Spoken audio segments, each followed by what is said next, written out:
Okay, let's get right into it. We're going to talk about something that gets to the very heart of what it's like to live with a stammer. And you know what? It's probably not what you think.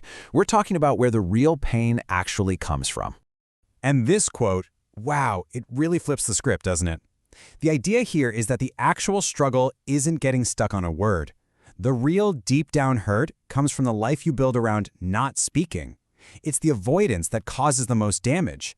You see, this avoidance, it isn't just a small choice you make every now and then. It becomes a reflex, a habit. And with every single decision to stay quiet, your world, well, it gets just a little bit smaller. And it looks a little something like this. It usually starts with social stuff, right? Those loud gatherings where introducing yourself feels like walking through a minefield. After a while, it just feels easier to stay home. And then it starts to bleed into other areas, like school. Oh man, that feeling of pure dread when your name is about to be called and you do pretty much anything to avoid having to say here. And yeah, of course, it follows you right into your career. You've got these brilliant ideas, but they just stay locked inside your head because the fear of speaking up feels way too big. It even seeps into the most basic, everyday things, like ordering your own coffee or making a simple phone call. You end up outsourcing your own voice to friends and family. So here's the crucial point. The combined weight of all these little moments of avoidance, it's so much heavier, so much more painful than the stammer itself. Each one just chips away at who you are. But the cost, it goes even deeper than just missed parties or a quiet career. It's about something much more fundamental to who you are. And that right there is the real tragedy of it all. When you choose not to speak, you're not just leaving a few words unsaid.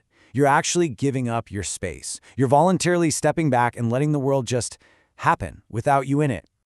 Okay, so this is the turning point. If the real problem is this deeply wired habit of avoidance, how on earth do you even begin to break it? I mean, where do you start? Well, the answer starts with looking at the whole challenge in a completely different way. It's not about fighting some kind of flaw. It's about understanding what you're really up against.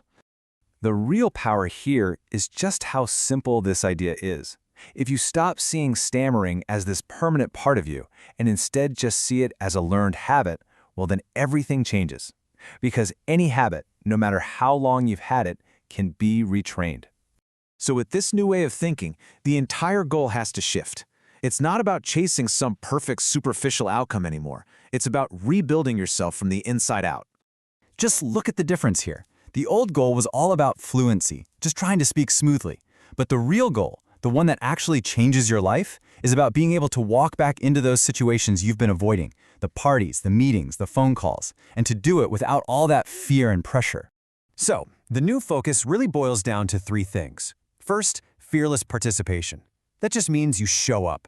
Second, pressure-free communication. It is okay if you stammer. The whole point is that you said it anyway.